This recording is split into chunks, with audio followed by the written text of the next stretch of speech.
খবৰ অনুসৰি চৰকাৰখনে সলনি কৰিব বহুকেইটা আৰ্থিক নিয়ম। পিছে সাধাৰণ জনতাই ভুগি থকা মূল্যবৃদ্ধিৰ বোজাৰ ক্ষেত্ৰত নহল এটকাও হাল সলনি। যুদ্ধকালীন পৰিৱেশৰ কান্ধত বন্ধুক থৈ দেশৰ জনতাক মূল্যবৃদ্ধিৰ গুলিৰে গুলিবিদ্ধ কৰিলে ঠিকেই, পিছে জখমত মলম লগাবলৈহে আহৰি নাপালে এইখন চৰকাৰে। প্ৰতি মাহৰ প্ৰথম দিনটোত কিছুমান নতুন নিয়ম কাৰ্যকৰী হয়, যাৰ প্ৰত্যক্ষ প্ৰভাৱ আপোনাৰ মোৰ বা সাধাৰণ মানুহৰ দৈনন্দিন জীৱনত পৰে। জুলাইৰ 1 তাৰিখৰ পৰা দেশজুৰি কেইবাটাও গুৰুত্বপূৰ্ণ আৰ্থিক নিয়ম সাল সলনিৰ লগতে LPG তথা ৰন্ধন গেছৰ সংযোগৰ ক্ষেত্ৰতো বহুকেইটা নতুন নিয়ম কাৰ্যকৰী হ'ব।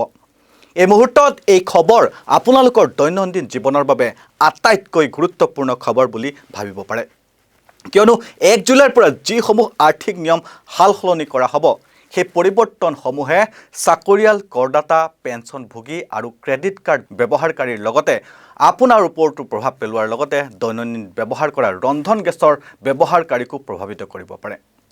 অৱশ্যে বহুকেইটা আৰ্থিক নিয়ম সাল সলনি কৰিলেও কিন্তু চৰকাৰখনে সাধাৰণ জনতাই হাৰাশাস্তি ভুগি থকা মূল্যবৃদ্ধিৰ ক্ষেত্ৰত কোনো ধৰণৰ সকাহ প্ৰদান কৰা নাই। পূৰ্বৰ মূল্যতে এতিয়াও সকলো সামগ্ৰীৰ আকাশলংঘী মূল্য। এতিয়া আহোঁ মূল কথালৈ। জুলাই 2024 পৰা দেশজুৰি কেইবাটাও গুৰুত্বপূৰ্ণ আৰ্থিক নিয়ম সলনি হ'ব। এই পৰিৱৰ্তনসমূহে চাকৰিয়াল, কৰদাতা, পেঞ্চনভোগী আৰু ক্ৰেডিট কাৰ্ড ব্যৱহাৰকাৰীৰ ওপৰত প্ৰভাৱ পেলাব। ইয়াৰ ভিতৰত আছে UPIৰ জৰিয়তে EPF উত্তোলন, আয়কৰ ৰিটাৰ্ণ দাখিলৰ সময়সীমা, মহঙা ভাত্তা, ক্ৰেডিট কাৰ্ডৰ নতুন নিয়ম আৰু ৰন্ধন গেছ সংযোগৰ নতুন নিয়ম। এই পৰিৱৰ্তনসমূহৰ বিষয়ে আগতীয়াকৈ অৱগত নহ'লে কৰ দাখিল, বেংকিং আৰু আন আৰ্থিক কাম কাজত অসুবিধাৰ সন্মুখীন হ'ব পাৰে। জুলাই মাহত আয়কৰ ৰিটাৰ্ণ দাখিল কৰাটো কৰদাতাসকলৰ বাবে আটাইতকৈ গুৰুত্বপূৰ্ণ কাম। ITR 1 আৰু ITR 2 দাখিল কৰা কৰদাতাসকলৰ বাবে 2025-26 বিত্তীয় বৰ্ষৰ ৰিটাৰ্ণ দাখিলৰ অন্তিম তাৰিখ হ'ব 31 জুলাই 2024। আনহাতে ITR 3 আৰু ITR 4 দাখিল কৰা যিসকল কৰ অডিট নহয়, তেওঁলোকে 31 আগষ্ট 2024ৰ ভিতৰত ৰিটাৰ্ণ দাখিল কৰিব পাৰিব। আৰু নিৰ্ধাৰিত সময়ৰ ভিতৰত ITR দাখিল নকৰিলে জৰিমনা ভৰিবলগীয়া হ'ব পাৰে। লগতে কিছুমান কৰ ৰেহাইৰ সুবিধা নাপাব পাৰে আৰু কিছুমান লোকচান পৰৱৰ্তী বিত্তীয় বৰ্ষলৈ বহন তথা কেৰি ফৰৱাৰ্ড কৰাৰ সুবিধাও হেৰুৱাব পাৰে। তাৰ সমান্তৰালভাৱে এতিয়াৰে পৰা UPIৰ জৰিয়তে PFৰ ধন ওলাবলৈ সহজ হ'ব পাৰে। জুলাই মাহত EPFO 3.0 প্লেটফৰ্ম মুকলি হোৱাৰ সম্ভাৱনা আছে। ইয়াৰ মূল উদ্দেশ্য হৈছে EPFৰ ডিজিটেল সেৱাসমূহ অধিক সহজ আৰু দ্ৰুত কৰি তোলা। নতুন ব্যৱস্থাৰ অধীনত EPF একাউণ্টধাৰীয়ে UPIৰ জৰিয়তে তৎক্ষণাত PFৰ ধন উলিওৱাৰ সুবিধা লাভ কৰিব পাৰে।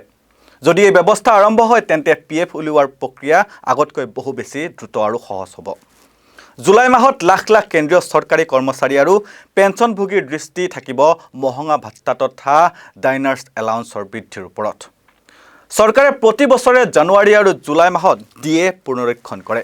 সেয়ে এইবাৰো জুলাই মাহত DA বৃদ্ধিৰ ঘোষণা হোৱাৰ সম্ভাৱনা আছে।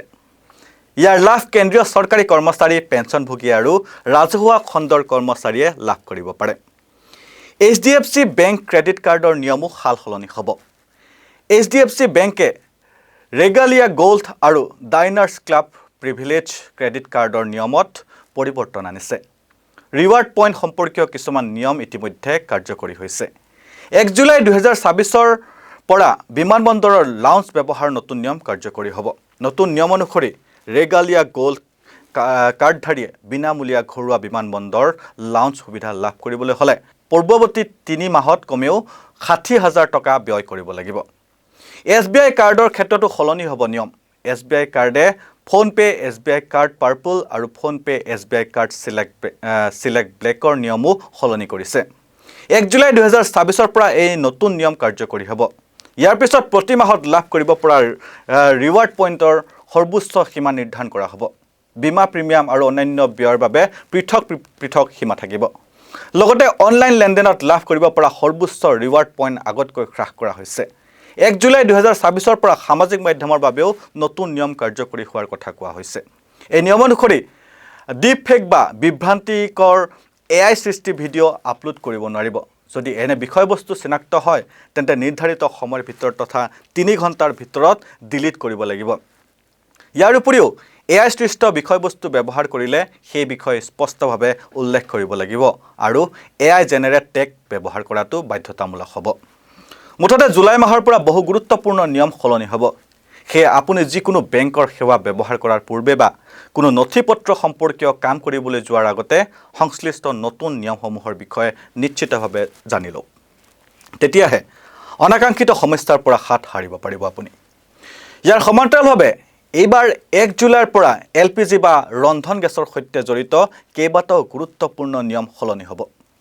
যদি আপোনাৰ ঘৰতো গেছ চিলিণ্ডাৰ ব্যৱহাৰ কৰা হয় তেন্তে এই খবৰ আপোনাৰ বাবে অতিকৈ গুৰুত্বপূৰ্ণ।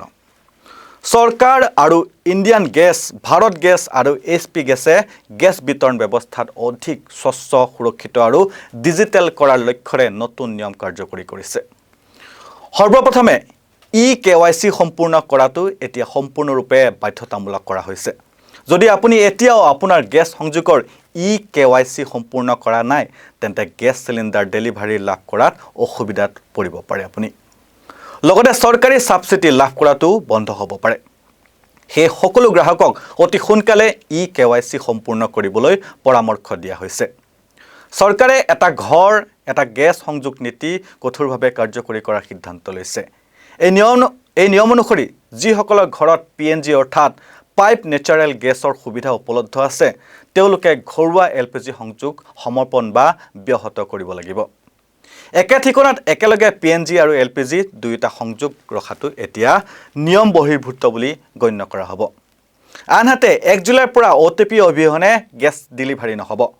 গেছ চিলিণ্ডাৰ ডেলিভাৰী ব্যৱস্থাক অধিক সুৰক্ষিত কৰিবলৈ নতুন নিয়ম অনুসৰি OTP অবিহনে গেছ চিলিণ্ডাৰ ডেলিভাৰী দিয়া নহ'ব। গেছ বুকিং কৰাৰ সময়ত আপোনাৰ পঞ্জীয়নভুক্ত মোবাইল নম্বৰলৈ এটা OTP প্ৰেৰণ কৰা হ'ব। ডেলিভাৰীৰ সময়ত সেই OTP প্ৰদান কৰাটো বাধ্যতামূলক। এই ব্যৱস্থাৰ লক্ষ্য হৈছে গেছ চিলিণ্ডাৰৰ কলা বজাৰ আৰু ভুল ব্যক্তিৰ হাতত ডেলিভাৰী হোৱা ৰোধ কৰা। আন এটা গুৰুত্বপূৰ্ণ পৰিৱৰ্তন হৈছে গেছ বুকিঙৰ ব্যৱস্থাত। নতুন নিয়ম অনুসৰি এবাৰ গেছ চিলিণ্ডাৰ বুক কৰাৰ পিছত 25 দিনৰ ভিতৰত দ্বিতীয় LPG চিলিণ্ডাৰ বুক কৰিব নোৱাৰিব। এই নিয়মৰ উদ্দেশ্য হৈছে অতিৰিক্ত বা অনিয়মিত বুকিং বন্ধ কৰি সকলো গ্ৰাহকক সমানে গেছৰ যোগান নিশ্চিত কৰা। চৰকাৰে গ্ৰাহকৰ সুবিধাৰ বাবে এটা বিশেষ ৰেহাইও ঘোষণা কৰিছে। যদি কোনো ব্যক্তি এনে ঠাইলৈ স্থানান্তৰিত হয় য'ত PNGৰ সুবিধা নাই তেন্তে তেওঁ পূৰ্বে সমৰ্পণ কৰা LPG সংযোগ পুনৰ সক্ৰিয় কৰিব পাৰিব। যদি আপোনাৰ LPG সংযোগ সম্পৰ্কে কোনো সমস্যা থাকে বা PNG সম্পৰ্কে অধিক তথ্যৰ প্ৰয়োজন হয় তেন্তে আপোনাৰ নিকটৱৰ্তী গেছ এজেন্সিৰ সৈতে যোগাযোগ কৰিব পাৰে। ইয়াৰ উপৰিও মাই LPG পৰ্টেলৰ জৰিয়তেও LPG সম্পৰ্কীয় বিভিন্ন তথ্য লাভ কৰিব পাৰিব। অৱশ্যে এনেধৰণৰ বহুকেইটা আৰ্থিক নিয়মৰ সাল সলনি কৰিলেও কিন্তু চৰকাৰখনে সাধাৰণ জনতাই হাৰাশাস্তি ভুগি থকা মূল্য বৃদ্ধিৰ ক্ষেত্ৰত কিন্তু কোনো ধৰণৰ সকাহ প্ৰদান নকৰা কাৰ্যত এতিয়া চিন্তিত হৈ পৰিছে দেশৰ সাধাৰণ জনতা। আৰু ইমানখিনি কৈ মই মৃন্ময় বাতৰিৰ পৰা বিদায় লৈছোঁ। চাই থাকিব নৰ্থ ইষ্ট নাও। ধন্যবাদ।